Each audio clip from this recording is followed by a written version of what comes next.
You're listening to an Airwave Media Podcast. You're listening to an Airwave Media Podcast. With regard to the ruin, I look at my images like what I'm trying to capture is not only the past and what that says about that place, but the present, what's currently going on, and then what might happen in the future.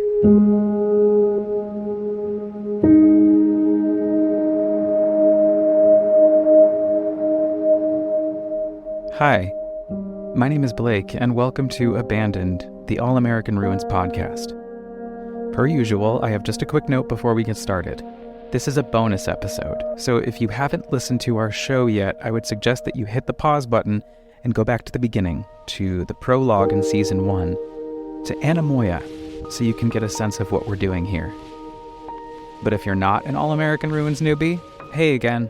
I'm in the middle of production on Season 2, which comes out in September, and I really can't wait to show you what we're up to. In the meantime, I've been releasing various bonus episodes between now and September so that your abandoned RSS feed doesn't go cold.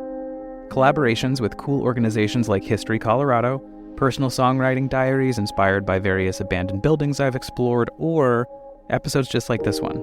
An interview with one of the more preeminent photographers of abandoned spaces in the United States, specifically the Borscht Belt, America's fated Jewish vacation land, which you learned about in episode 3 of the first season, Hello, I'm Shelley Duvall, where I reimagine my first experience exploring the Nevele Grand Resort.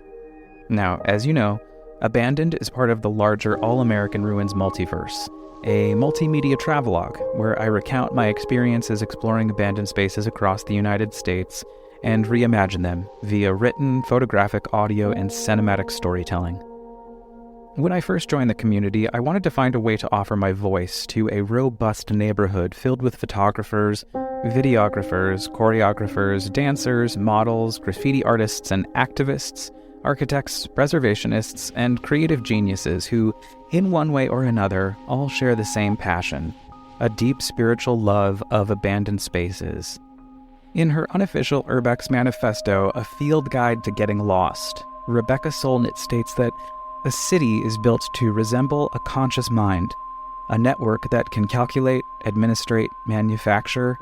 Ruins become the unconscious of a city, its memory, unknown, darkness, lost lands, and in this, truly bring it to life. Originally, I was going to simply interview Marisa and post it, but as our conversation got started, it was immediately clear to me that I was chatting with not only a photographer or a scholar of the ruins of America, but a storyteller. What started as a bonus interview episode quickly evolved into something much bigger. Marisa's deep familial connection growing up in the Borscht Belt, right at the end of its life, was its own story. And that's next on Abandoned, the All-American Ruins podcast.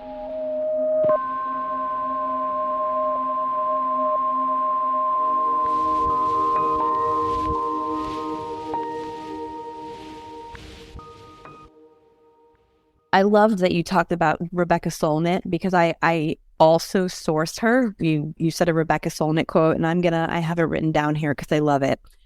Landscape is visible. Too often history is not, or assumes strange and unrecognizable forms.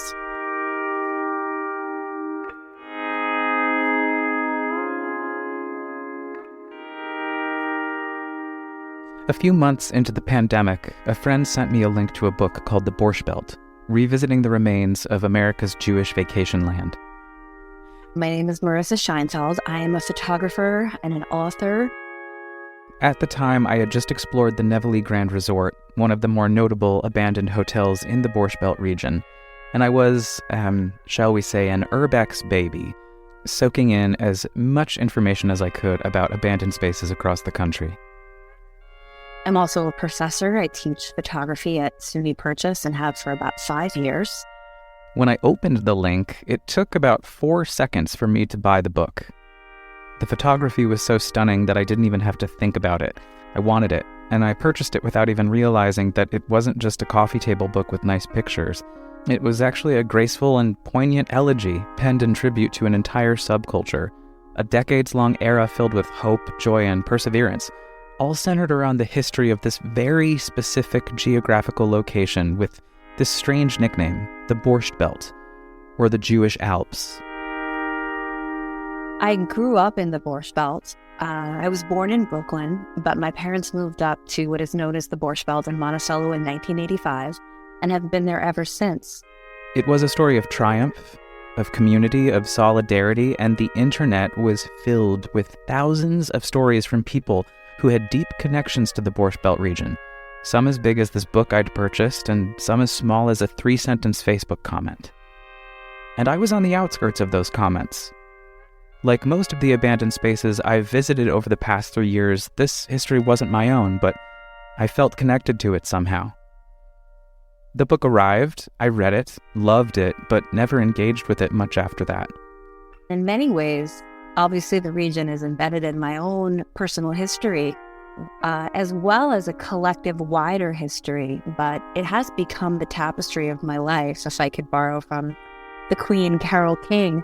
Fast forward to last week, literally, mid-April 2023.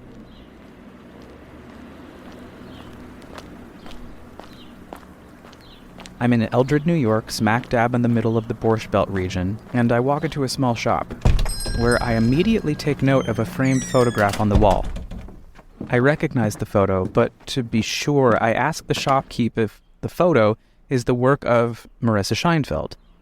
Yes, she confirmed, it is. And actually, I know Marisa, she said. And actually, here's her Instagram. You two should connect.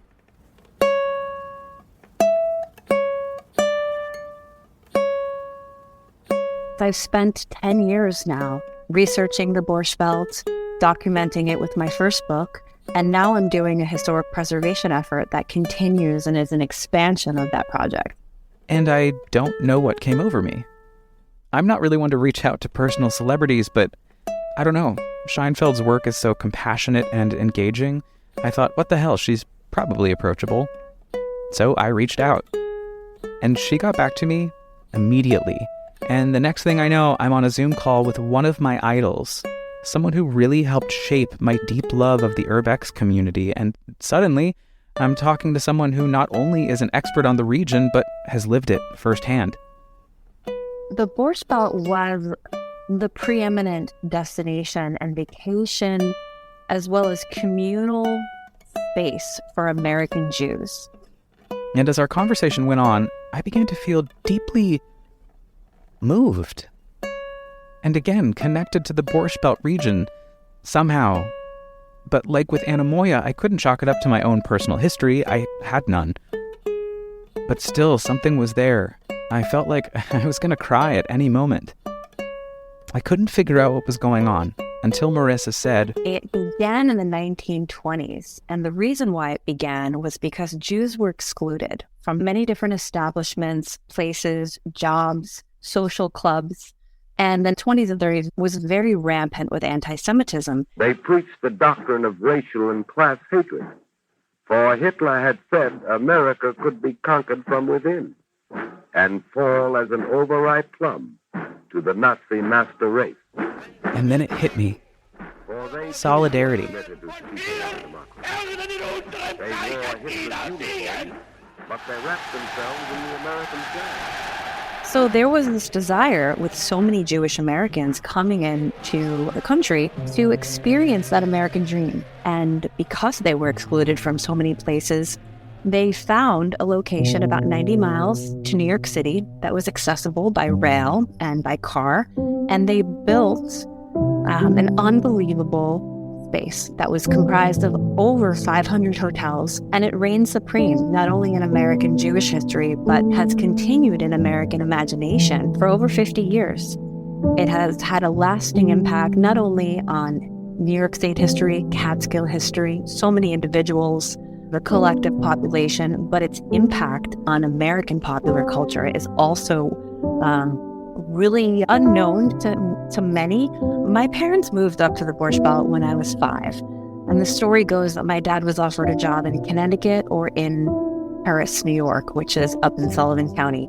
And he claims to this day that he picked the job in Harris because the Borscht Belt was the place where he had the best memories of his life. So my parents trekked up there from Brooklyn in the mid-'80s and have been up there ever since. As a child, my grandparents were going up there.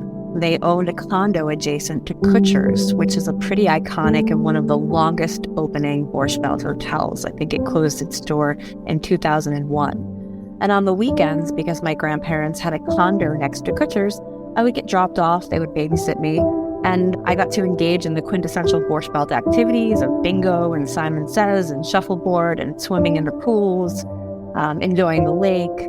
And my grandpa, Jack, was a card shark. So he was well known, and he would often go down the road to the Concord, which was also still open. So those two hotels were really the quintessential spaces for my family to hang out in. And as a teenager, I worked my first job as a lifeguard at the Concord in 1996, the summer before it closed. That was the Borscht Belt. It also forged community. It forged relationships, many which extend to the present day. And I think the story rings true for anyone that's been lucky to have had a glimpse of it, work in it, experience it. And for me, it's been a fascination because it's very much rooted in my personal history. I love the region, and I enjoy celebrating it and talking about it whenever I can. I understand what it means to be in a community who has historically been shunned and persecuted again and again. So I braved up and I said something about it. I was thinking about the murky anti-Semitism that is woven into the fabric of the Borscht Belt history. The part of it that I was really drawn to was not the anti-Semitism. What I was drawn to was the actual revolution itself, this triumphant and almost rebellious nature of the Jewish population saying, actually, you know what? Fine, we don't need your hotels. We don't need your resorts. If you don't want us in your jobs or your spaces, then we're going to make our own. And I think the reason that spoke to me so much is because as a queer man, that's exactly what my community also did. Fine, you don't want us in your bars or cabaret theaters or your resorts or job. That's fine. We'll go make our own. So to me, these rotted and decaying remnants of what you refer to as America's Jewish vacation land, they represent so much more than just this nostalgia for a time gone by. They represent triumph. They surely represent triumph, and they represent perseverance, and they represent a revolutionary moment. Exactly, you nailed it, where Jews said, well, you don't want us in your club, we're going to make our own. And the 20s, with the rampant anti-Semitism towards Jews, extended into many more periods of hate for other groups.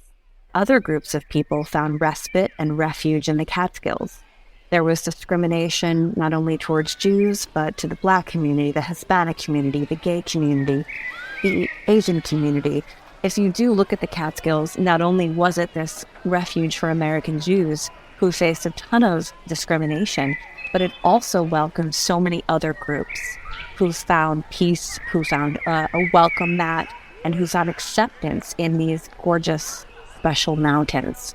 The Borscht Belt was born on the horrific back of anti-Semitism. I have access to a book online. It's the 1919 Jewish Farmer's Almanac, and the cover of it says places where Jews are welcome. And you look in the book, and it shows places to get your car fixed, hotels, rooming houses, boarding houses.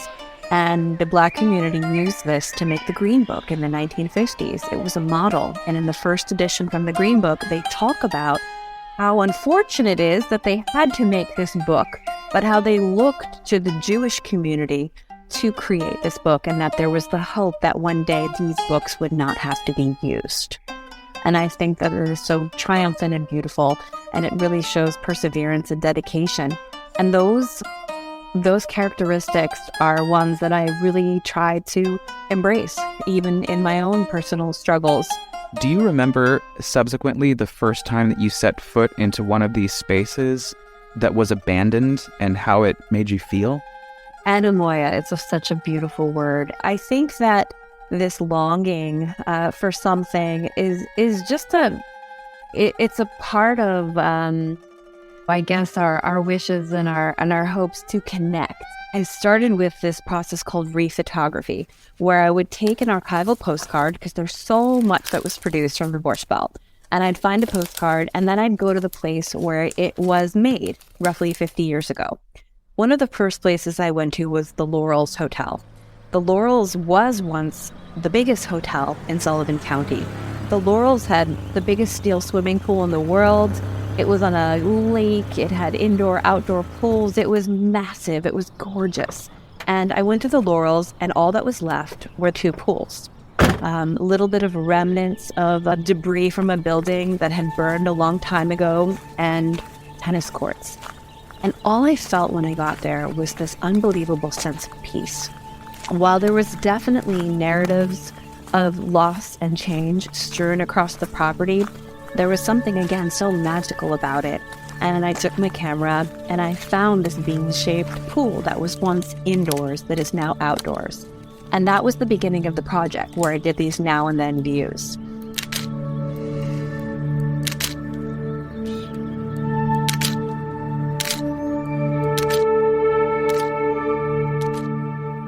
Then I jumped into places like Grossinger's, which I never went to as a kid.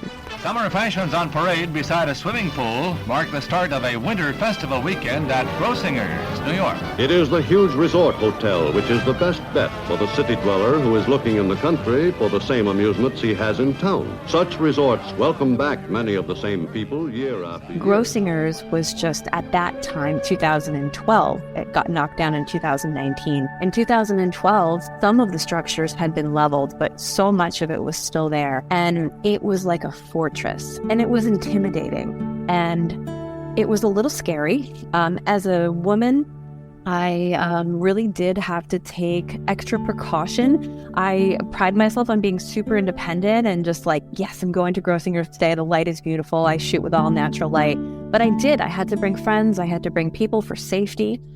These hotels are tenuous. They're unstable. There are floors falling. There are roofs that are caving in. There are sometimes people squatting in them, people partying in them, people that you'll find also scavenging through them. So it was a situation where I really always had to prepare and plan. But I did that anyway. And what ended up happening were these serendipitous encounters where at Grossinger's, I went and someone pulled up in a golf cart because the golf course was open at the time. And this guy, James, got out and he said, "Hey, what are you doing?" I said, "Oh, hey, a documentary project," and gave him my whole spiel. And, "Oh, he's from Liberty, I'm from Monticello." So there's that immediate connection that I think allowed me to kind of get in. And he said, "Well, let me give you a tour." So how surreal to get a tour of an old abandoned hotel. But it was these connections through strangers and friends and family who went with me to these hotels, who provided an opening and allowed me to go back to them many different times over. Sometimes my intellect was driving, where I'd see a plant growing up through a floor and I knew that that was so, peculiar and odd and beautiful, and that was my image. But then other times when I went to places like the Concord, I was emotionally floored because it was in ruin and rubble. It looked nothing like what it did as a child. And the only thing, actually, you'll see in one of the images, I'll describe it, is a pile of rubble that's probably like 20 feet tall. And then behind it were these pine trees. And for those who've been to the Concord, there were pine trees that lined the driveway, the long driveway in and out. And all I could place were those pine trees. And I felt so imbalanced because it was like this meeting of Marisa as a kid and then me now. And it pushed me to this place where I was thinking about my grandparents who had passed and time and change, and even things like my first boyfriend who I fell in love with at the Concord. And, all this like romantic stuff too comes up. And with that melancholia, it's weird how they're intertwined. And it was a balance of operating with obviously creativity and a creative mindset, but this push and pull between my emotions and then my intellect making all the images.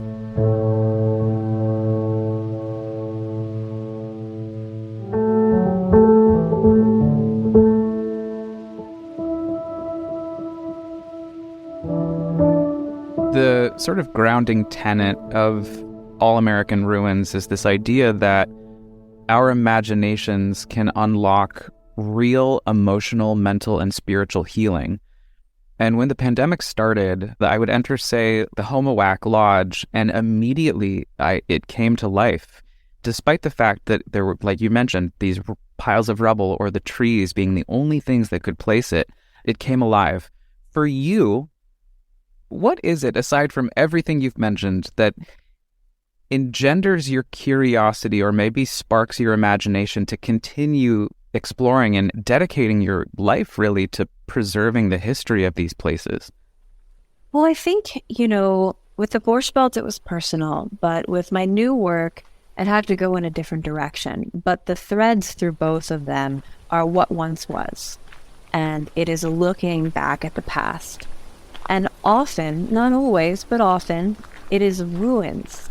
And, ruins throughout history have had so much meaning. There are metaphors in ruins. There are narratives of the cycle of life and death. And they're fascinating because it is what the landscape has left behind. What has been lost, as well as what has taken place.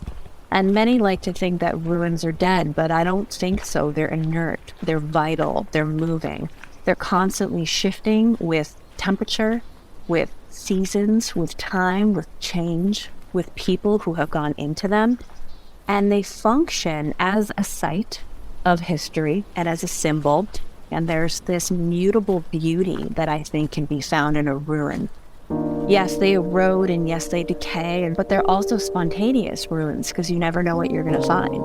There's growth, and again, there's this cycle when you continually track them through the 4 seasons.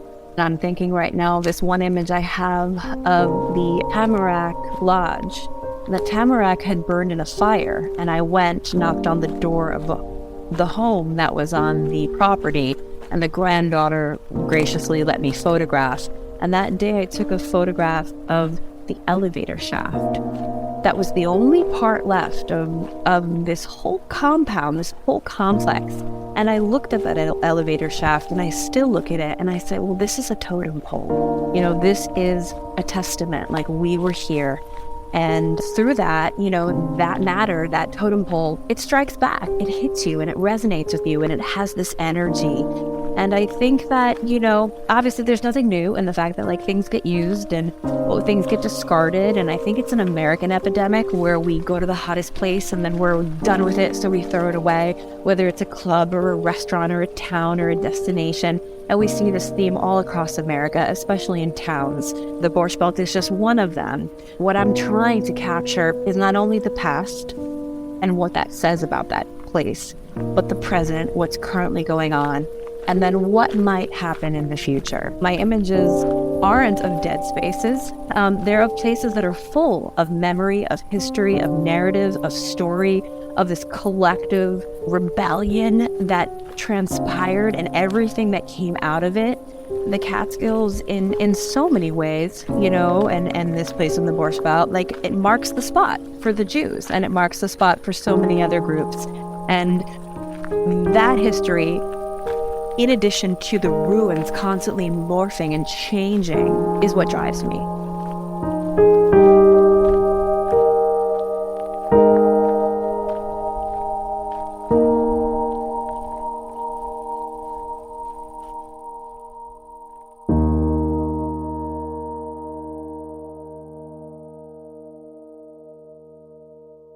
The Borscht Belt Historical Marker Project is an endeavor I started in August 2022 after receiving a really generous offer by an organization called the Jewish American Society for Historic Preservation, who places historic markers across America in places of significant Jewish American history and importance.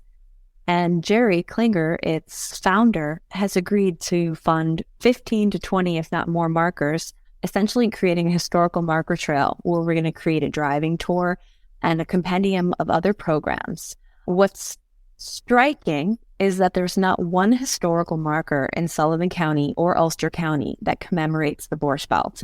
We know these historical markers, people probably pass by them all the time. They're blue, they're often on the side of the road, and they have text on them. Well, our markers are going to take it a step up. Our markers are going to be a more vibrant blue. They're going to have a tan background. They're going to have images on them. They're going to be double the size. And we have 9 markers already in fabrication. Our first 3 are going to be dedicated this summer. And we're going to roll out Memorial Day weekend more in August, more throughout the fall, and many more throughout 2024. And instead of putting these markers roadside, that's often difficult to navigate and not really appealing, they're going to go in the center of all the towns with Borscht Belt history. So you can drive to Monticello, or you can drive to Woodridge or Woodburn or Livingston Manor or Hurleyville, and you can get out in a beautiful center of the town, look at our marker, which is dual-sided. The front will talk about the specific history of that town. The back will tell you what the Borscht Belt was if you have no clue on every marker. And then you can go into some of the businesses and help the burgeoning renaissance of this area. The markers are not only for education, but they're for promoting tourism. And we're going to have QR codes displayed next to them, which will allow you to go onto our website, which will have multimedia images, galleries, and there will be an extended story that you can learn more about the hotels and the bungalows that encompass the Borscht Belt. And, the markers are a starting point, and then you can dig deeper if you'd like, while taking a beautiful drive through a gorgeous landscape. Our website is maytheborschbewithyou.org. Marisa, it has been such an honor to speak to you. I'm such a fan of what you do, and thank you so much for taking the time. Where can folks learn more about you and purchase a copy of the Borscht Belt, Revisiting the Remains of America's Jewish Vacationland? My website is my name, marisascheinfeld.com, but the book has an official website. It's borschtbeltbook.com. The book is available anywhere you find your books. Independent bookstores should have it, the big boxes. But if you're in the Catskills, there's a few lovely places that also have it. Forage and Gather in Mountaindale, Sonny's Pop in Narrowsburg, the Hurleyville General Store in Hurleyville, Lit Home and Books in Callicoon. Awesome. Well, Marisa, thank you so much for chatting with me today. It's been a real pleasure. It was lovely to talk to you. Really, it was really lovely. I appreciate your questions. And anytime I get to talk about the Borscht Belt, I've been living and breathing, and I love it. But this conversation was especially interesting. Things might have been different in the USA if some of these things had happened. Jewish when Christopher Columbus. If you're just tuning in for the first time, then again, welcome to Abandoned, the All-American Ruins podcast. The entire first season is available now, wherever you get your podcasts, and season 2 comes out this September. If you liked what you heard in this episode, then go check it out. And if you're feeling super generous, maybe you could even rate it, review it, and subscribe? Then we can keep feeling this abandoned fantasy together. You can also learn more about the comprehensive All-American Ruins multiverse at allamericanruins.com, or follow me on Instagram at allamericanruins. Abandoned, the All-American Ruins podcast is written, edited, produced, and hosted by me, Blake File, with studio space courtesy of Radio Kingston, WKNY AM 1490, FM 1079 in Kingston, New York. This special bonus episode was produced all thanks to the exceptional generosity and talent of Marisa Scheinfeld. You can learn more about her work at marisascheinfeld.com. That's MarisaScheinfeld.com. He was